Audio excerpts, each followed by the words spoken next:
তাকদির। তো তাকদিরকে কি আপনি এই ভাগ্যটা কি আপনি সায়েন্স দিয়ে ব্যাখ্যা করতে পারবেন? সম্ভব? তো অহরহ এরকম মৌতের ঘটনা ঘটছে। তারপরেও দেখবেন যুবকদের এই বিলাসিতা, এই মানে আড্ডাবাজি, মেয়েদের পিছনে ঘোরা, এই যে মাদক সেবন করা, টিকটক করা, বুদ্ধি প্রতিবন্ধী প্রজন্মের মতো, এগুলো থামছে না। কোনো শিক্ষাই তারা নিতে যাচ্ছে না। বয়স হয়ে গেছে, অনেক বয়স, দেখবেন ওই যে চায়ের দোকানে বসে ক্যারাম খেলছে। বুড়া মানুষ, তার হায়াতের কতদিন বাকি আছে আল্লাহ ভালো জানেন। দেখবেন দিব্যি কোনো টেনশনই নাই, ক্যারাম বোর্ড খেলছে, ওখানে লুডো খেলছে। দেখেন এই যে আপনাদের গ্রামাঞ্চলে যে চায়ের স্টলগুলো আছে, দেখবেন ওই যে টিভি ছেড়ে রেখে দিবে, ঘন্টার পর ঘন্টা টিভি চলছে, মানুষ চা খাবে 1 কাপ আর টিভি দেখবে 5 ঘন্টা। ওর যে হায়াতের কোনো মূল্যই তার কাছে নাই। আল্লাহ পাক তাকে একটা সময় দিয়ে পাঠিয়েছেন, কোনো ফিলিংসই নেই। অথচ মানুষ প্রতিদিন, দিনে রাতে, প্রত্যেক দিন মানুষ অহরহ মারা যাচ্ছে। যাদের ভিতরে মৌতের চিন্তা আছে তারা কিন্তু পাপ কম করলেও ফিরে আসে আল্লাহর দিকে, কারণ তাদের প্রতি মৌতের ফিকির আছে। আর যাদের মৃত্যুর কোনো চিন্তা নাই, তারা এই রাজনীতি বলেন, অর্থনীতি বলেন, সমাজনীতি বলেন, আর এই পরিবার আর ধর্ম বলেন, সমস্ত ক্ষেত্রে পাপ করে বেড়াবে, কোনো ফিকির নেই।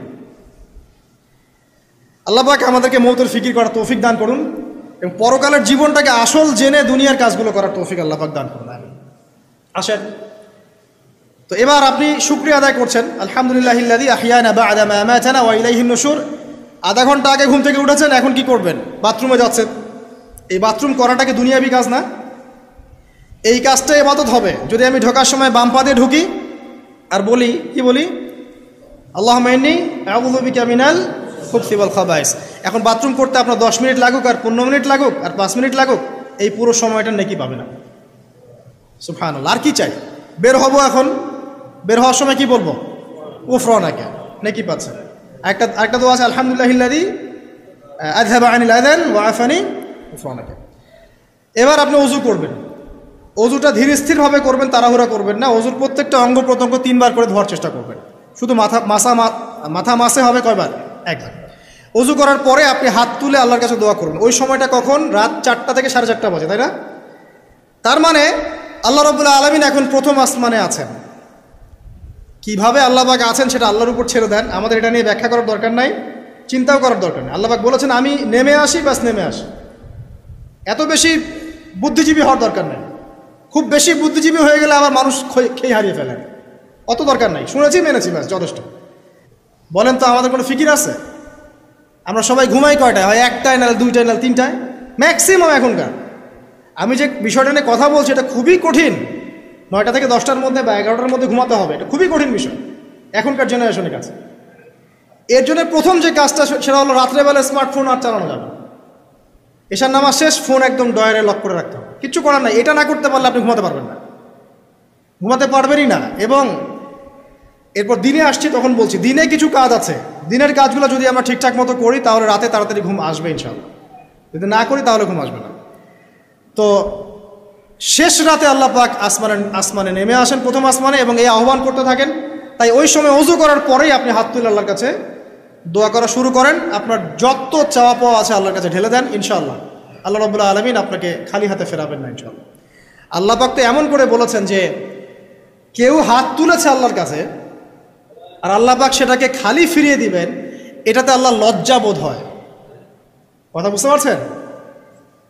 আমাদের যাদের অনেক সম্পদ আছে বা সামর্থ্য আছে এবং মন আছে বড়, তাদের কাছে যখন কেউ সাহায্য চায় আপনার খালি ফিরাইতে লজ্জা লাগে না? আপনার মনে হয় না যে চাইলো এত করে কিভাবে না করে ফিরাই? আছে না এমন মানুষ? আছে না? আসলে দান সৎকা করার জন্য সম্পদ লাগে না, দান সৎকা করার জন্য মন লাগে। কি লাগে? মন লাগে। দেখবেন অনেক কোটিয়াল আছে মানুষ, দান সৎকা করতে পারে না, জাকাতই তো দেয় না, দান সৎকা করবে কি? বাংলাদেশে যত কোটিপতিগুলো আছে সবার থেকে জাকাত নেওয়া শুরু করলে এদেশে কোনো দারিদ্রতা বলে কিছু থাকবে না ইনশাআল্লাহ, থাকবেই না। এটাই বাস্তব। কে উদ্ধার করবে সেই টাকা? ইমাম মাহাদি আসলে করবেন ইনশাআল্লাহ, ঈসা ইবনে মারিয়াম আসলে করবেন ইনশাআল্লাহ। তখন কে জাকাত না দিয়ে পার পায় তাই দেখা যাবে। একটা ব্যক্তি পাওয়া যাবে না জাকাত না দিয়ে পার পায়। অবশ্য তখন এমন একটা যুগ আসবে যে মানুষ জাকাতের টাকা নিয়ে ঘুরবে, কিন্তু নেওয়ার মতো মানুষ নাই, সবাই স্বচ্ছল। আল্লাহ পাক সেই সুদিন ফিরায় আনুক, আমিন। আল্লাহ পাক বলছেন যে আমার কাছে যখন বান্দা কিছু চায় তার হাতটাকে আমি খালি ফিরাই দেবো, এটাতে আমি লজ্জাবোধ করি। দোয়া করলে কয়েকটা বিষয়ের একটা হবেই, হয় আপনি সাথে সাথে সেটা পাবেন, না হলে একটু দেরিতে পাবেন, না হলে আল্লাহ পাক সেটা জমা করে রাখবেন পরকালের জন্যে। পরকালে যখন আপনি দাঁড়াবেন আল্লাহর সামনে, আল্লাহ বলবেন দুনিয়াতে তুমি এই বিষয়গুলো চেয়েছিলে, আমি দুনিয়াতে দেই নাই, পরকালে তোমার জন্য সঞ্চিত রেখেছি, এখন না। তখন মানুষ কি বলবো জানেন? আমরা বলবো যে আল্লাহ দুনিয়াতে কিছুই যদি না পাইতাম, আজকেই সব দিত তাহলেই হতো। তো বেশি বেশি দোয়া করার অভ্যাস তৈরি করেন, বেশি বেশি দোয়া করেন। দোয়াই ইবাদত, আর দোয়া হুয়াল ইবাদা, দোয়াই ইবাদত। দোয়া করতে থাকেন, ইনশাআল্লাহ দেখবেন আল্লাহর সাথে আপনার সম্পর্ক গাঢ় হবে। যার সাথে আল্লাহর সম্পর্ক যত বেশি গাঢ় হবে, ইনশাআল্লাহ সে তত বেশি পরকালের বাসিন্দা হবে, দুনিয়ার বাসিন্দা কম হবে। আল্লাহ পাকে নূর এবং মারিফত সে অর্জন করতে পারবে ইনশাআল্লাহ তাআলা। এবারে আমরা কি করব? এবার মিনিমাম 2 রাকাত নামাজ পড়ার চেষ্টা করেন। রাতের সালাত 2 রাকাত করে আপনি 2, 4, 6, 8, 10, 12, 20 পড়তেই থাকতে পারেন, কোনো সমস্যা নেই। কিন্তু মিনিমাম 2 রাকাত নামাজ তাহাজ্জুদ আপনি পড়ার চেষ্টা করেন। পড়া যাবে না? আর নামাজটাকে তাড়াহুড়া করবেন না, কাইন্ডলি আল্লাহর ওয়াস্তে তাড়াহুড়া করবেন। রিল্যাক্সে কেরাত করেন, রুকুতে সময় দেন, সেজদায় সময় দেন, 2 সেজদার মাঝখানে সময় দেন, শেষ বৈঠকে দোয়াগুলো করেন, তারপর ধীর স্থিরভাবে সালাম ফিরান, হাত তুলে দোয়া করেন, সময় দেন। কারণ আমি কি বলছি, সূরা জারিয়াতে 56 নম্বর আয়াতে আল্লাহ পাক বলেছেন দুনিয়াতে পাঠিয়েছি শুধু আল্লাহর ইবাদত করার জন্য। তো যে কারণে এসেছি এটাতে এত তাড়া কিসের? নামাজে ধীর স্থিরতা এবং খুশুটা খুব ইম্পর্টেন্ট। নামাজে কোথায় হাত বাঁধলেন এটা নিয়ে তর্ক না করে, নামাজের একাগ্রতা, মনোযোগ কতটুকু আসছে এটা নিয়ে তর্ক করেন। ভিতরের রুহটাই আসল, আধ্যাত্মিকত্বটাই আসল। হ্যাঁ, একজন ভাই হাত বেঁধেছে মনে করেন এখানে, কেউ বেঁধেছে এখানে, এটা নিয়ে ঝগড়া করেন। দেখেন নামাজে কতটুকু ফোকাস, মনোযোগ কতটুকু থাকছে, কতটুকু নামাজে আপনি দোয়া করতে শিখছেন, সেজদায় আল্লাহকে পাইতে শিখছেন। নামাজ পড়ে কি ফিল হচ্ছে যে আমি আল্লাহর সাথে কথা বলছি, আল্লাহ আমার কথা শুনছেন? আমরা তো মেকানিক্যাল নামাজ অভ্যস্ত এখন, মানে দুনিয়ার কাজের চাপ এত বেশি, জাস্ট মসজিদে যাবো, ঢুকবো, বেরো, চলে আসবো, হাজিরা দিতে আসছি মনে হয়, সিগনেচার করবো, চলে যাবো, ভাবটা এমন। এত তারা কিসের ভাই? ওমা খলাকতুল জিন্না ওয়াল ইনসা ইল্লা লিয়াবুদুন, শুধু ইবাদত করার জন্যই সৃষ্টি করেছে তোমাদেরকে। তো মসজিদে তো তাড়াহুড়া কেন? রিল্যাক্স থাকেন, মসজিদে রিল্যাক্সে নামাজ পড়েন, সময় নেন। ফজরের নামাজ পড়ার আগে আপনি বাসার থেকে 2 রাকাত সুন্নত পড়ে আসতে পারেন, এটা আরেকটা ভালো আমল। কারণ নবী সাল্লাল্লাহু আলাইহি ওয়াসাল্লাম সুন্নত নামাজগুলো কি করতেন? বাসায় পড়তেন। এতে বাসার মধ্যে বরকত হবে, শয়তান দূর হয়ে যাবে। এই যে তাহাজ্জুদ আপনি 2, 4, 8, 10 যত পারেন পড়েন, মিনিমাম 2 রাকাত পড়েন, ধীর স্থিরভাবে পড়েন। নামাজ শেষ করে আবার আল্লাহর কাছে দোয়া করেন, দেখবেন যে ইনশাআল্লাহ আপনার দোয়া কবুল হবে। আর দোয়া যে কবুল হয় এটা আপনি নিজেই বুঝতে পারবেন, নিজেই বুঝবেন, কারো কাছে যাওয়া লাগবে না। এবার ফজরের সালাতের সময় হয়ে গেল, আজান হচ্ছে, আজানের জবাব দিয়ে ব্যাস হেঁটে হেঁটে মসজিদ, প্রত্যেক পদক্ষেপ হেঁটে যাব আর দোয়া করব। কি দোয়া করব? যে আল্লাহ আমাকে নূর দান করুন। কি দান করুন? আল্লাহুম্মা ইজআল ফি কলবি নূরা ওয়া ফি লিসানি নূরা ওয়া ফি সামঈ নূরা ওয়া ফি বাসরি নূরা ওয়া আন ইয়ামিনি নূরান ওয়া আন শিমালি নূরান ওয়া মিন ফাওকি নূরা ওয়া মিন তাহতি নূরা আল্লাহুম্মা ইজআল ফি নাফসি নূরা। মানে এর অর্থ হচ্ছে আল্লাহ আপনি আমার ডানে বামে সামনে পিছনে শরীরে আত্মায় দেহে সবখানে আল্লাহ আপনার নূর দান করুন। এই জন্যে নামাজে যাওয়ার সময়, অন্ধকার সময় এই দোয়াগুলো করতে হয়। আর তার আগে একটা কথা বলতে ভুলে গেছি, বাসা থেকে যে বের হচ্ছেন তখন কি পড়বেন? কি পড়বেন? বিসমিল্লাহি তাওয়াক্কালতু আলাল্লাহ ওয়ালা হাওলা ওয়ালা কুওয়াতা ইল্লা বিল্লাহ। এটা পড়ে বের হলে শয়তান দূরে চলে যাবে, ফেরেশতা আপনার কাছে চলে আসবে। এবার নামাজে আসলাম, জামাতের সাথে নামাজ পড়বেন, ফজরের নামাজ, এবং ফজরের সালাতের কেরাতটা লম্বা করার চেষ্টা করবেন। এটা সুন্নাত, ফজরের সালাতের কেরাত লম্বা করা সুন্নাত। এবং নামাজ শেষ হওয়ার সাথে সাথেই উঠে চলে যাবেন না, নামাজ শেষ এবার আপনি ওখানে বসে থাকবেন, বসে বসে জিকির আজগারগুলো করবেন। কি কি জিকির করবেন আমি কয়েকটা আপনাদেরকে শিখিয়ে দিয়েছি, বাকিগুলো আপনারা কিতাব থেকে শিখে নেবেন। সালাম ফিরানো শেষ, প্রথমে একবার আল্লাহু আকবার, তারপরে 3 বার আস্তাগফিরুল্লাহ আস্তাগফিরুল্লাহ আস্তাগফিরুল্লাহ। এরপরে পড়বেন আল্লাহুম্মা আনতাস সালাম ওয়া মিনকাস সালাম তাবারাকতা ইয়া যাল জালালি ওয়াল ইকরাম পড়বেন। তারপরে আল্লাহুম্মা আইন্নি আলা যিকরিক ওয়া শুকরিকা ওয়া হুসনি ইবাদাতিক। এরপরে পড়তে পারেন আয়াতুল কুরসি, যেটা একটু আগে বলেছি, তাসবিহাত সুবহানাল্লাহ আলহামদুলিল্লাহ আল্লাহু আকবার 33 পরে কালিমা শাহাদা, অথবা 10-10-10ও পড়ার দলিল আচ্ছা, এরপরে পড়বেন সুবহানাল্লাহি ওয়া বিহামদিহি আদাদা খালকিহি ওয়া রিদা নাফসিহি ওয়া জিনাতা আরশিহি ওয়া মিদাদা কালিমাতিহি 3 বার, এটা 3 বার। তারপর 3 কুল 3 বার করে, সূরা ইখলাস 3 বার, ফালাক 3 বার, নাস 3 বার, সূরা হাশরের শেষ 3 আয়াত একবার। এরপরে পড়বেন সাইয়্যিদুল ইস্তিগফার, মানে সমস্ত ইস্তিগফারের শ্রেষ্ঠ ইস্তিগফার। এটা কোনটা? কোনটা? আল্লাহুম্মা আনতা রাব্বি লা ইলাহা ইল্লা আনতা খালাকতানি আনা আবদুক ওয়া আনা আলা আহদিক ওয়া ওয়া'দিক মাসতাতা'তু আউযু বিকা মিন শাররি মা সানা'তু আবু'ু লাকা বিনি'মাতিকা আলাইয়া ওয়া আবু'ু বিযামবি ফাগফির লি ফাইন্নাহু লা ইয়াগফিরু যুনুবা ইল্লা আনতা। এটা যে পড়বে সকালে পড়ে যদি রাতের মধ্যে মারা যায় জান্নাত ইনশাআল্লাহ, আবার সন্ধ্যায় পড়ে যদি সকালের আগে মারা যায় জান্নাত ইনশাআল্লাহ। এত বড় অস্ত্র, এত বড় একটা সুযোগ। এরপরে পড়বেন আমার পছন্দের কয়েকটা, আউযু বিকালিমাতিল্লাহি তাম্মাতি মিন শাররি মা খালাক 3 বার। এটা যদি আপনি পড়েন আপনি দৃশ্য অদৃশ্যের ক্ষতি থেকে বেঁচে থাকবেন ইনশাআল্লাহ। দুষ্ট জিন শয়তান আপনার কোনো ক্ষতি করতে পারবে না ইনশাআল্লাহ। আরেকটা খুবই শক্তিশালী দোয়া আছে, সেটা হলো বিসমিল্লাহিল্লাযী লা ইয়াদুররু মা ইসমিহি শাইউন ফিল আরদ ওয়ালা ফিস সামা ওয়া হুয়াস সামিউল আলিম 3 বার করে। এইটা যে পড়বে, এই যে জিন বলেন, ভূত বলেন, যে পেতনি বলেন, যেগুলো আমরা ভয় পাই, ঠিক আছে, চোখ লাগা বলেন, বদনজর বলেন, যা যা আছে, হিংসুকের হিংসা, কোনো কিছুই আপনার কোনো ক্ষতি করবে না ইনশাআল্লাহ। এবং ইনশাআল্লাহ আপনি হঠাৎ মৃত্যুবরণ থেকে বেঁচে থাকবেন ইনশাআল্লাহ, হঠাৎ মৃত্যুবরণ থেকে। এটা কিন্তু সবার জন্য নিয়ামত না, এটা সবার জন্য নিয়ামত না। তারপরে আসেন, এরপর পড়বেন 10 বার লা ইলাহা ইল্লাল্লাহু ওয়াহদাহু লা শারীকা লাহু লাহুল মুলক ওয়া লাহুল হামদ ওয়া হুয়া আলা কুল্লি শাইইন কাদির। এটা 10 বার পড়লেও হবে, আর যদি 100 বার পড়তে পারেন তাহলে আপনার চেয়ে বেশি নেকি কেউই অর্জন করতে পারবে না। যদি 100 বার এই দোয়াটা কেউ পড়ে সারাদিনে, লা ইলাহা ইল্লাল্লাহু ওয়াহদাহু লা শারীকা লাহু লাহুল মুলক ওয়া লাহুল হামদ ওয়া হুয়া আলা কুল্লি শাইইন কাদির, ওই দিন শয়তান তার কাছে আসবে না। 100 গুনাহ আমলনামা থেকে কেটে দেওয়া হবে, 100 নেকি লিখে দেওয়া হবে, এবং আল্লাহর কাছে দিন শেষে একটা তালিকা পেশ করা হয়, আজকের দিনে কে কি আমল করেছে, এই তালিকায় তার নাম দেখবেন সবার আগে আছে। ওই ব্যক্তির নামও থাকতে পারে যে 100 বারের চেয়ে বেশি পড়েছে, তখন তার নাম আগে চলে যাবে, এর নামটা পরে চলে আসবে। কথা বুঝতে পারছেন? মিনিমাম 100 বার পড়তে পারলে খুব ভালো হয়, যদি না পড়েন কমপক্ষে কয়বার? 10 বার। আসেন, এরপরে পড়বেন 10 বার দরুদ শরীফ, আল্লাহুম্মা সাল্লি আলা মুহাম্মদ ওয়া আলা আলি মুহাম্মদ, যেটা আছে দরুদ ইব্রাহিম, এটা পড়তে পারেন, অথবা ছোট করে পড়তে পারেন আল্লাহুম্মা সাল্লি ওয়া সাল্লিম আলা নবীনা মুহাম্মদ, এটা পড়লেও হবে, অথবা আল্লাহুম্মা সাল্লি আলা মুহাম্মদ ওয়া সাল্লিম, এতটুকু পড়লেও ইনশাআল্লাহ হক আদায় হয়ে যাবে। 10 বার যে ব্যক্তি দরুদ পড়ে সকালে সন্ধ্যায়, নবী সাল্লাল্লাহু আলাইহি ওয়াসাল্লাম তার জন্য পরকালে সুপারিশ করবেন ইনশাআল্লাহ। আরেকটা আছে, এটা বলে শেষ করি, হাসবি আল্লাহু লা ইলাহা ইল্লাহু আলাইহি তাওয়াক্কালতু ওয়া হুয়া রাব্বুল আরশিল আযীম, এটা পড়তে হবে 7 বার। কয়বার? 7 বার। তাহলে কি হবে? আপনার দুনিয়া আখিরাতের যে চাওয়া পাওয়াগুলো আছে এর জন্য আল্লাহ পাকই আপনার জন্য যথেষ্ট হয়ে যাবে ইনশাআল্লাহ, কাউকে লাগবে না।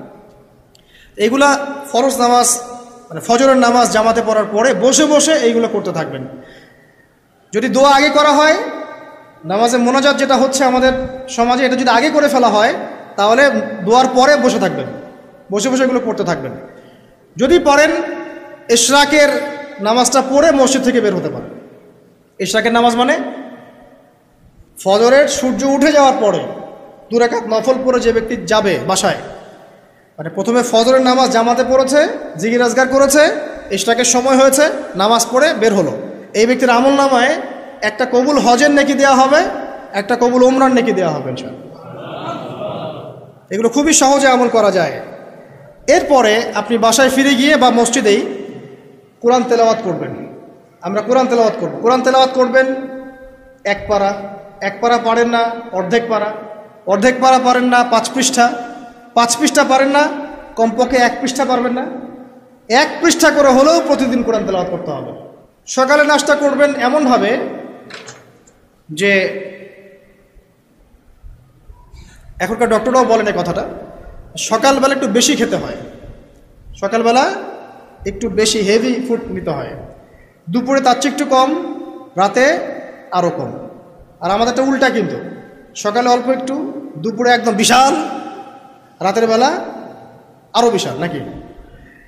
তো নিয়মটা হচ্ছে এই যে সকালে খেতে হয় বেশি, সারাদিন আপনাকে কাজ করতে হবে, সকালে আপনাকে বেশি হাইজেনিক ভালো ফুড খেতে হবে, দুপুরে তার চেয়ে একটু কম, আর রাতে তার চেয়েতে কম। এভাবে খেতে পারলে প্রফিটিক খাওয়া হবে ইনশাল্লাহ। আর খাবার আমাদের সুন্নাহ মতো খাওয়ার দরকার নেই, নবী সাল্লাল্লাহু আলাইহি ওয়াসাল্লামের সুন্নাহ মতো খাই। আমাদের সুন্নাহটা কেমন? আমরা 7 পেট খাই। কয় পেট? 7 পেট। যদি পেটের মধ্যে কিছু জায়গা ফাঁকা থাকে সেটাও কিছু মিষ্টি দিয়ে ঢুকায় সাবার পেটে ভর্তি করতে হবে। এটা চ্যালেঞ্জ, পেটটা ভর্তি করতে হবে। আর নবী সাল্লাল্লাহু আলাইহি ওয়াসাল্লাম খেতেন এভাবে যে পেটটাকে 3 ভাগ করতেন।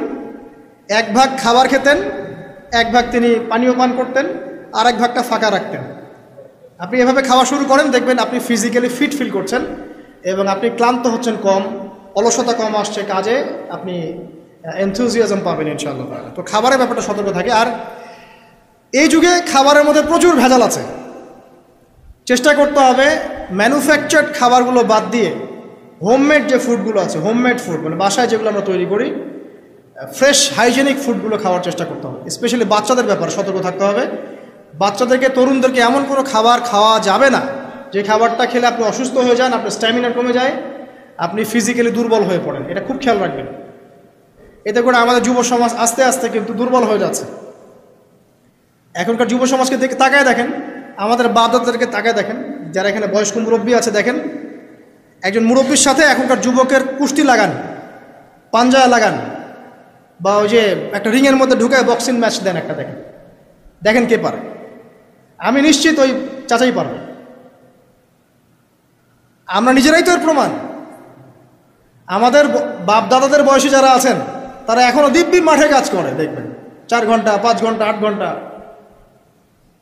রিক্সা চালাচ্ছে, ভ্যান চালাচ্ছে, কৃষি কাজ করছে, কত পরিশ্রম করছে। আর আমাদের যুব সমাজে তাকায় দেখেন না, আপনি একটু চেহারাগুলো দেখেন না, চেহারাগুলো তাকায় দেখেন, চাপাগুলো বসে গেছে গাঁজা খেতে খেতে, হিরোইন খেতে খেতে দেখবেন চাপাগুলো বসে গেছে একদম, চোখগুলো ঢুকে গেছে একদম মাদক খেতে খেতে। হ্যাঁ, হস্তমৈথুন করতে করতে শরীর রোগা, চলতে পারে না। কথা শুনতে খারাপ লাগছে এগুলা? না, বাস্তব, এগুলোই বাস্তব এখন। হ্যাঁ, ঘুম নাই, সারা রাত জাগনা, ওই যে ফজরের পর ঘুমায়, আর রাতে ওই যে বিকাল 4টায় ওঠে, দেখবেন শরীরটার দিকে তাকায় দেখেন, চলতে পারে, এনার্জি নাই। একটা ক্রিকেট ম্যাচে লাগায় দেন, ও দেখবেন 2-4 ওভার ব্যাটিং করে শেষ। কোন কাজ করতে পারবে? ওই মাঠের বাইরে থেকে বলতে পারবে যে আর এই খেলতে পারে না, ও অমুক খেলতে পারে না, তমুক খেলতে পারে না। ওকে লাগাই দেন না, ব্যাটটা ধরে ধরায় লাগাই দেন, দেখবেন ও কয়টা পিটাইতে পারে। দেখেন, জিম করে না, ফিজিক্যালি এক্সারসাইজগুলো করে না, স্কিল নাই। আগেকার মানুষ অনেক স্কিল ছিল, তারা ঘরের কাজ পারতো, সাঁতার পারতো, তারা মার্শাল আর্ট পারতো, কৃষিকাজ পারতো, অন্যান্য বিভিন্ন সেক্টরে তারা কিন্তু মানে মাল্টি প্রতিভার অধিকারী ছিল। স্কিল কম, দেখবেন একদিকে ফোকাস করা। এগুলো কিভাবে হলো আসলে? এগুলো তো একদিনে হয়নি। সারাদিন দেখবেন ফোনে, আর ওই মেয়ের পিছনে, আর কফি শপে, অথবা মিউজিক্যাল কোনো ইনস্ট্রুমেন্ট নিয়ে বসে আছে, অথবা এর মাঝে যদি কেউ মন্দের ভালো থেকে থাকে, সে দেখবেন টিকটক করছে। এইগুলাই। রেজাল্ট খারাপ হয়েছে, হতাশ হয়ে আত্মহত্যা করবেন কি জন্য? কি এমন হয়েছে আপনার জীবন? একটা মেয়ে ছেড়ে চলে গেছে, এই জন্য বিষ খাবেন কেন? কি হয়েছে? একটা মেয়ে তো ছেড়ে চলে গেছে, মেয়ের অভাব নাকি? বোরখা পরা মেয়েরাও তো এখন কিস করে, দেখেন বোরখা পরা মেয়েগুলো দেখেন রাস্তাঘাটে ওই যে নায়কের হাত ধরে চুমু খাচ্ছে। অনলাইনে দেখে আসলাম একটু। ওই যে বলছিলাম যে সব বোরখা পরা মেয়ের মধ্যেই আপনার ইয়া থাকে না, দিনদারিতা থাকে না। সব বোরখা পরা মেয়ের মধ্যেই কিন্তু দিনদারিতা থাকে না। তো বোরখা থেকে পাগল হওয়ার দরকার নেই এত। এবং সে বলছে আমার জীবন সার্থক। মানে একজন গায়রে মাহরাম ব্যক্তিকে, ফিল্ম স্টার একজন গায়রে মাহরাম ব্যক্তি, তাকে সে হাত ধরে চুমু খেয়ে বলছে তার জীবন সার্থক। তাহলে কোন প্রজন্ম লালন করে কবরে যাচ্ছে ওরা চিন্তা করেন একটু এখন? আশ্চর্য একটা বিষয়। আর এগুলো আমরা প্রমোট করছি অনলাইনের মধ্য দিয়ে, যে কোনো অনলাইনে দেখবেন এটা চলছে রাতারাতি। মানে এগুলো উস্কানো হচ্ছে আমাদেরকে। শোনেন, আমাদেরকে এগুলো এইসব পাপের মধ্যে এমনভাবে নিয়ে আসা হচ্ছে যে মনে হচ্ছে এগুলো স্বাভাবিক। এক সময় একটা মেয়ে যদি রেপড হতো, মানুষের মাথা ব্যথা শুরু হয়ে যেত, অফিস আদালত এবং কোর্ট কাচারি করে একাকার করে ফেলতাম। এখন রেপ হতে হতে হতে হতে মনে হয় এটা স্বাভাবিক। এই পাপগুলোকে নর্মাল করে ফেলার ট্রেন্ডটা মিডিয়ার মধ্যে দিয়ে করা হয়েছে, স্বাভাবিকভাবে নেওয়া হচ্ছে সব কিছু। গার্লফ্রেন্ড বয়ফ্রেন্ড অ্যাফেয়ার্সকে আগে মানুষ লুকায় লুকায় করতো, চিঠি দিলেও লুকায় লুকায়, যেটা কেউ জানতে না পারে। এখন ওপেন রাস্তায় সব, মানে এটা নর্মাল করে ফেলা হচ্ছে। আরও যে কি হবে সামনে আল্লাহ ভালো জানেন। সুবহানাল্লাহ, যারা বড় বড় শহরগুলোতে থাকি তাদের তো মানে দিন শুরু হয় আল্লাহ নাফরমানি দিয়ে, আর রাত আসে মানুষের গজব দিয়ে, মানুষের অভিশাপ দিয়ে। মেয়েরা আগে যদি বেপর্দায় চলতো লজ্জা করতো, একটা লজ্জাবোধ ছিল, যে একটা লজ্জা লাগতো যে না আমি খারাপভাবে চলছি, মানুষ আমাকে দেখছে কেমন লাগছে। এখন দেখবেন ও গেঞ্জি পরে হাঁটছে, কোনো ফিলিংসই নাই, স্বাভাবিক, নর্মাল করে ফেলা হচ্ছে এগুলো সব কিছু। এক ছোট ছোট মেয়েগুলোকে রেপ করা হচ্ছে, ছোট ছোট বাচ্চা মেয়ে, দেখবেন কয়দিন পরে এটাও স্বাভাবিক হয়ে যাবে। প্রতারণা, আগে মানুষ প্রতারণা করলে মানুষ মনে করতো যে আমাকে মানুষ প্রতারক মনে করতে পারে, একটা চক্ষু লজ্জা কাজ করতো। এখন সেই চক্ষু লজ্জা নাই, নর্মাল। ঘুষ নেওয়াটাকে মানুষ মনে করতো আগে যে কেউ জানতে পারলে হয়তো সমস্যা, মানে নর্মাল, এখন নিতেই পারে, ঘুষ ছাড়া হবে না তোমার জব। করাপশনে মানুষ গেলে মানুষ ভয় করতো যদি জেনে যায় আমার চাকরি থাকবে না।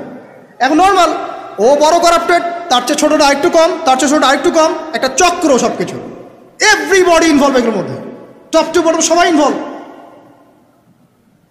এরকম সিচুয়েশনে আমরা কিভাবে দিন নিয়ে পালন করবো যদি শক্ত না হই? সব চলে যাচ্ছে, আজ থেকে সব চলে যাচ্ছে। একটা সময় ছিল একজন মুসলিম ব্যক্তিকে অন্যায়ভাবে মেরে ফেলবে, একজন মুসলিম নারীকে অন্যায়ভাবে রেপ করবে, মানুষ চিন্তাই করতে পারত। একজন মুসলিম নারীর সম্ভ্রম বাঁচানোর জন্যে এই ভারতবর্ষে সশস্ত্র যুদ্ধ হয়েছে বিন কাসিমের নেতৃত্বে, একটা মেয়ের ইজ্জত বাঁচানোর ইস্যুকে কেন্দ্র করে। এখন লক্ষ লক্ষ মুসলিম মেয়ের ইজ্জত নষ্ট করা হচ্ছে, কারো কোনো ফিলিংস নাই, স্বাভাবিক। সব কিছুকে এই মিডিয়ার মধ্যে দিয়ে নর্মাল করা হচ্ছে। এসব মিডিয়াগুলো ইউজ করা থেকেও দূরে থাকা উচিত। আল্লাহ পাক আমাদেরকে হেফাজত করুন, আমিন। আসুন, ফজরের সালাতের কথা বলছিলাম, আমি অনেক দূরে চলে গেছি। চাষ্ট পড়েন, ফজরের নামাজ পড়েন, সময়টা কাজে লাগান। আমি বলছি সময়গুলোকে কাজে লাগান। ফজরের পর খাওয়া দাওয়া করবেন, রাসূলের সুন্নাহ মতো খান, ইবাদত হবে ইনশাআল্লাহ।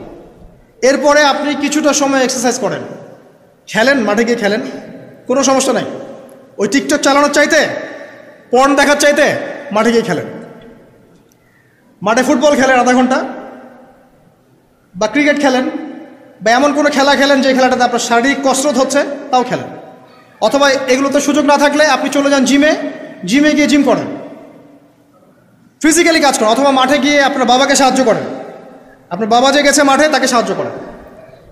আল্লাহ পাক আমাদেরকে তৌফিক এনায়েত করুন, আমিন। ফিজিক্যালি ফিট থাকার চেষ্টা করা হোক। এরপরে আসেন, সকাল 10টার দিকে যখন চলে আসবো আমরা, তখন আমরা চেষ্টা করব 2 রাকাত চাশতের নামাজ পড়ার জন্য, বা সলাতুদ দুহা যেটাকে বলা হয়। সলাতুদ দুহা যে ব্যক্তি পড়বে তার রিজিকে আল্লাহর পক্ষ থেকে বরকত নেমে আসবে ইনশাআল্লাহ। এরপর কি করবেন? এরপর আমরা হয় কেউ যাব স্কুলে, কেউ কলেজে, কেউ হয়তো অফিসে, কেউ ব্যবসায়। আর আমরা এখন সবাই আমাদের এক কর্মক্ষেত্রে যাব। যারা শিক্ষাক্ষেত্রে যাব স্টুডেন্ট হিসেবে, তারা চেষ্টা করব কি, আমরা চেষ্টা করব যে আমরা যে জ্ঞানটা অর্জন করছি এই জ্ঞানটাকে যেন ইসলামের কল্যাণে কাজে লাগাতে পারে। আপনি জেনারেল লাইনেই পড়েন আর মাদ্রাসা লাইনেই পড়েন, একই নসিহত। আর যারা মাদ্রাসা লাইনে পড়বেন, সকালবেলা উঠে মাদ্রাসায় যাবেন, তারা নিঃসন্দেহে আল্লাহর বাছাইকৃত বান্দা, সৌভাগ্যবান বান্দা। তাদের উচিত হবে না দিনের জ্ঞানটাকে দুনিয়ার জন্য ব্যয় করা। তাদের উপর বেশি দায়িত্ব পড়তে হবে যে তারা যেন দিনের জ্ঞানটাকে দিয়ে আল্লাহর জমিনে দিনটার প্রচার এবং প্রসার ঘটায়। আল্লাহ পাক তাদেরকে কবুল করুন, আমরা দোয়া করি। যারা আমরা ব্যবসায় যাব, রাতে তাহাজ্জুদ পড়েছি, ফজর জামাতে পড়েছি, ইশরাক পড়েছি, এখন কি ব্যবসায় গিয়ে মাপে কম দিব? ওখানে ইবাদত নাই, ওখানে ব্যবসায় মাপে কম দেওয়া যাবে না। ওখানে গিয়ে কি আমি মাল মজুত করব? ওখানে গিয়ে কি আমি মালের মধ্যে পণ্যে ভেজাল দিব, মিশাবো? একজন সৎ এবং অনেস্ট ব্যবসায়ী, নবীজি বলছেন সাল্লাল্লাহু আলাইহি ওয়াসাল্লাম, একজন সৎ এবং অনেস্ট ব্যবসায়ী কিয়ামতের মাঠে নবীদের সাথে থাকবে ইনশাআল্লাহ। এক হচ্ছে ওই জনগণের মধ্যে, ওই জনসমষ্টির মধ্যে দুর্ভিক্ষ নেমে আসতে পারে এবং বৃষ্টিপাত বন্ধ হয়ে যেতে পারে। আরেকটা হচ্ছে ওই জনগণের উপরে জালেম শাসককে আল্লাহ পাক চাপিয়ে দিবেন। এটা আযাব কাদের কারণে আসলো? ব্যবসায়ী, এক শ্রেণীর ব্যবসায়ীর কারণে আসলো। কিছু কিছু মানুষের ফলে সারা নেশন সাফার করে। যেমন এই যে যারা দেখবেন অনলাইন অফলাইনের মধ্যে অশ্লীলতা ছড়িয়ে বেড়াচ্ছে, নোংরামি, ফাহেসা, বেপরদামি এগুলো ছড়িয়ে বেড়াচ্ছে। এদের কারণে সমাজের মধ্যে এমন সব রোগ ব্যাধি আসবে যেগুলো আগে আমরা নামও শুনি নাই। এটা হাদিস। যারা মুসলিম সমাজের মধ্যে মানে বাদ্যযন্ত্রকে হালাল মনে করে নিবে, মদকে হালাল মনে করে নিবে, জেনাকে হালাল মনে করে নিবে, এইসব মানুষদের কারণে ভূমি ধসের আযাব আসবে এবং আকৃতি পরিবর্তনের আযাব আসবে। শেষ জামানার হাদিসগুলো পড়ে দেখেন। তো এখানে পাপ করছে এক শ্রেণীর মানুষ, ফলাফল ভোগ করছে সবাই। সো যারা ভালো মানুষ তাদের উচিত হবে এগুলোকে প্রোটেক্ট করা, ডিফেন্ড করা। আল্লাহর কাছে ওদের কী দাম আছে যতক্ষণ না তওবা করে ফিরে আসছে? একজন ভ্যান চালক, একজন ইমানদার ভ্যান চালক, রিক্সা চালক যে 5 ওয়াক্ত নামাজ পড়ে, সে আল্লাহর কাছে ওর চেয়ে অনেক বেশি সম্মানিত। ওই ভ্যান চালকের কাছে কি অটোগ্রাফ নেন আপনি? রিক্সাওয়ালার কাছে কি অটোগ্রাফ নেন? এইসব এই হ্যামিলনের বাসিওয়ালার পিছনে না গিয়ে এরা যুব সমাজকে টেনে নিয়ে যাচ্ছে অশ্লীলতার দিকে, ফাহেসা কাজের দিকে, বেফাস কাজ, কোনো পরকালীন কোনো স্বার্থ নাই। বিনোদনের নামে, সংস্কৃতির নামে এরা মানুষকে দিকে টেনে নিয়ে যাচ্ছে। আর আমাদের যুব সমাজ, তোমাদেরকে আমি আইডল দেখাবো ইনশাল্লাহ পরের লেকচারগুলোতে। খালিদ বিন ওয়ালিদ তোমার আইডল, আলী ইবনে আবি তালিব তোমাদের আইডল, মুহাম্মদ সাল্লাল্লাহু আলাইহি ওয়াসাল্লাম তোমার আইডল, ইমাম হুসাইন তোমার আইডল, মোহাম্মদ বিন কাসিম তোমার আইডল, তারেক বিন জিয়াদ তোমার আইডল, ওমর ইবনুল খাত্তাব তোমার আইডল। আইডল খুঁজে পাও না তোমরা জীবনে আইডল খুঁজে পাও না? কাকে ফলো করবা? একজনের নাম বলবো, একজন অনলি, মুহাম্মদ সাল্লাল্লাহু আলাইহি ওয়াসাল্লামের পরে একজনের নাম যদি বলতে বলেন আমাকে, আলী রাদিয়াল্লাহু আনহুর জীবনী পড়ো যাও, আলী ইবনে আবি তালিব রাদিয়াল্লাহু আনহুর জীবনী পড়ো যাও, গিয়ে দেখো তোমার আইডল এখানে বসে আছে, লুকিয়ে আছে। তাদের মধ্যে ছিল ব্যক্তিত্ব, শৌর্যবীর্য, আনুগত্য, জ্ঞান, প্রজ্ঞা, দিন প্রতিষ্ঠার তামান্না, জিহাদ, এবং তারা বদর, উহুদ, খন্দক, খায়বার করেছেন। শেষ পর্যায়ে যখন তাদেরকে মৃত্যুবরণ করতে হয়েছে, তখনও তাদেরকে সামন থেকে কেউ আক্রমণ করতে পারে নাই, পিছন থেকে আক্রমণ করতে হয়েছে। বীরদেরকে কেউ সামন থেকে মারতে পারে না, পিছন থেকে মারতে পারে। আইডল খুঁজে পাও না তোমরা? মেসি তোমার আইডল, নেইমার তোমার আইডল, ওই যে বলিউড হলিউডের নায়ক নায়িকা তোমাদের আইডল? সুবহানাল্লাহ, বাংলাদেশের নায়ক নায়িকা তোমাদের আইডল? যারা জীবনে কত পাপ করেছে তারা নিজেরাই জানে, ওদের বিবেকই ভালো করে জানে যে ওরা কত পাপ করেছে। তোমাকে বাইরের চাকচিক্য দেখে মনে হচ্ছে খুব সুন্দর সুশ্রী, ভিতরের কলিজাটা এদের কুৎসিত কালো। আলেম ওলামার কাছে এসে পড়ে থাকো, যারা বড় বড় ওলামায়ে কেরাম তাদের কাছে এসে পড়ে থাকো, তারা তোমাদেরকে পথ দেখাবে ইনশাআল্লাহ। আল্লাহ পাক বোঝার তৌফিক দান করুন। জোহরের ওয়াক্তে চলে আসছি, আপনি আপনার জব সেকশনে কাজ করছেন, নামাজের ওয়াক্ত হলো, নামাজ পড়ে নেবেন। আচ্ছা, নামাজের আগে আপনি 4 রাকাত সুন্নত পড়বেন, শেষে 2 রাকাত। চেষ্টা করবেন দিনে 12 রাকাত সুন্নত পড়ার জন্য। ফজরের আগে 2, জোহরের আগে 4, পরে 2, 6 আর 2 8, মাগরিবের পরে 2, এশার পরে 2। এই যে মোট 12 রাকাত সুন্নাত যে ব্যক্তি নিয়মিত পড়বে, জান্নাতে আল্লাহ পাক তার জন্য একটা ঘর নির্মাণ করবেন ইনশাআল্লাহ তাআলা। প্রতিদিন একটা ঘর, প্রতিদিন একটা করে ঘর আপনি পেতে পারেন মাত্র 12 রাকাত নফল বা সুন্নাত আদায় করার মধ্য দিয়ে। জোহরের ওয়াক্ত চলে আসলো, আমরা যেখানেই থাকি, স্কুলে বা কলেজে, ইউনিভার্সিটিতে বা চাকরি ক্ষেত্রে, নামাজটা পড়ে নেব ইনশাআল্লাহ। এরপর আবার কাজে যান, কাজ করেন, লাঞ্চ করেন, খাওয়া দাওয়া করেন, আবার খাওয়ার সুন্নাহ ভুলে যান না। 7 পেট না, 1 পেট খাওয়ার, 1 পেট পানি, 1 পেট ফাঁকা, এবং হাইজেনিক ফুড, ম্যানুফ্যাকচার্ড না। তারপরে যান, রেস্ট করেন, কাইলুলা যেটাকে বলে, 1 থেকে 1.5 ঘন্টা রেস্ট করেন, ঘুমান। তারপরে আপনি বিকাল সময়টা আবার আসরের নামাজ পড়েন, আপনার কর্মক্ষেত্রে কাজগুলো সারেন। সন্ধ্যায় আপনি আবার বাসায় ফিরে আসবেন। এই সন্ধ্যায় বাসায় ফিরে আসবেন, ফিরে আসার পরে মাগরিবের সালাত পড়লেন জামাতে। পড়ার পরে বিকেল টাইমটা, মাগরিবের আগে বিকেল টাইমটা আপনি ঘুরতে যান, পরিবারকে সময় দেন, বাচ্চাদেরকে সময় দেন, একটু দিনী ভাইদের সাথে বসেন, বা ওই সময় যদি কোনো হালাকা অ্যারেঞ্জ করা যায়, মসজিদ ভিত্তিক তালিমে বসেন, 2টা হাদিস পড়েন, কোরআন দার্স নেন, বা অনলাইনে কোনো লেকচার শুনেন, বা বই পড়েন, কিছু একটা করেন। আর পরিবারকে সময় দেন। পরিবারকে সময় দেওয়ার পর মাগরিবের ওয়াক্ত হয়ে যাওয়ার পরে, মাগরিবের নামাজ শেষ, ফজরের পর আপনি যে আমলগুলো করেছেন মাগরিবের পর সেই আমলগুলো আবার করতে হবে। এভাবে 1 দিন 2 দিন না, সপ্তাহে 7 দিন, মাসে 30 দিন, বছরে 365 দিন যখন এই প্রজন্ম কাটাতে পারবে, আমরা কাটাতে পারবো, তখন আমাদের মুখে মানাবে দিন ইসলাম প্রতিষ্ঠার কথা। তার আগে আমাদের মুখে এসব কথা মানায় না। এখন আমাদের মুখে এসব কথা এখন মানাচ্ছে না, কারণ আমরা তো আমলই করছি না, আমাদের ঈমান আকীদা ঠিক নাই। আমাদের প্রফেটিক লাইফস্টাইলই তো নাই, নবী সাল্লাল্লাহু আলাইহি ওয়াসাল্লামের মতো লাইফস্টাইলই তো নাই আমাদের। তাহলে আমাদের দ্বারা কেমন করে দিনের পতাকা আল্লাহর জমিনে প্রতিষ্ঠিত হবে বলেন তো দেখি। এভাবে যখন একটা উম্মাহ গড়ে উঠবে, খুবই ডিফিকাল্ট এটা, কিন্তু অনেক বড় চ্যালেঞ্জ। আমি এটাই সবচেয়ে বিগ টাস্ক এখন, যে এই আমরা যারা আছি, আমাদের ইয়াং তরুণ প্রজন্ম, আমাদের মা বোন, বাচ্চা কাচ্চা এবং আমাদের বৃদ্ধ, সবাই মিলে যখন এইভাবে মুভ করবে, তখন দেখবেন একটা জাতি সকাল থেকেই সজাগ, সকাল থেকে জাতি সজাগ। যেমন একটা চমৎকার একটা আইন করা হয়েছে না, রাত 8টায় সব বন্ধ, খুবই ভালো কথা। কেউ অ্যাপ্রিসিয়েট করুক না করুক, আমি শুরুতেই বলেছি আলহামদুলিল্লাহ, খুব ভালো। অ্যাটলিস্ট এখন 10টায় ঘুমাতে পারবে, তারপরেও দেখবেন 3টার আগে ঘুমাচ্ছে না। কিন্তু আপনি মদিনায় গিয়ে দেখবেন ফজরের পর থেকেই সব কিছু লাইভ, স্কুল কলেজ দোকানপাট অফিস সব ওপেন। কারণ আমাদের উম্মত, এই উম্মতের জন্য ফজরের পরের সময়টাতেই বরকত রাখা হয়েছে। যে সময়টা আমরা পাই না, আমাদের সকাল হয় 11টায়, আমাদের সকাল হয় 10টায়, কর্মক্ষেত্র শুরু হয় 10টায়।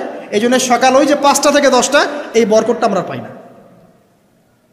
এভাবে যদি আমরা নিয়মিত 24 ঘন্টা কাটাতে পারি, ওই যে আয়াতটা প্রথমে বলেছি, ওয়ামা খালাকতুল জিন্না ওয়াল ইনসা ইল্লা লিয়াবুদুন, আমি জিন এবং মানুষকে শুধুমাত্র আমার ইবাদত করার জন্যই সৃষ্টি করেছি, এই আয়াতটার হক আদায় হবে ইনশাআল্লাহ।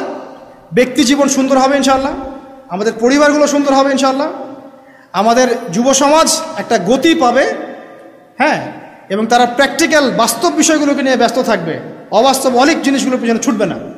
আমাদের সমাজটা সুন্দর হবে ইনশাআল্লাহ। আস্তে আস্তে দেখবেন উম্মার একটা বড় অংশ ইনশাআল্লাহ আযজা ওয়া জাল আগামী দিনগুলোতে দিনকে এগিয়ে নেওয়ার জন্য এবং দিনকে আল্লাহর জমিনে প্রতিষ্ঠার জন্যে শক্তি, মেধা, মনন, তাদের এনথুজিয়াজম সব কিছু আল্লাহর সন্তুষ্টির জন্য ঢেলে দেওয়ার প্রয়াস পাবে ইনশাআল্লাহ তাআলা।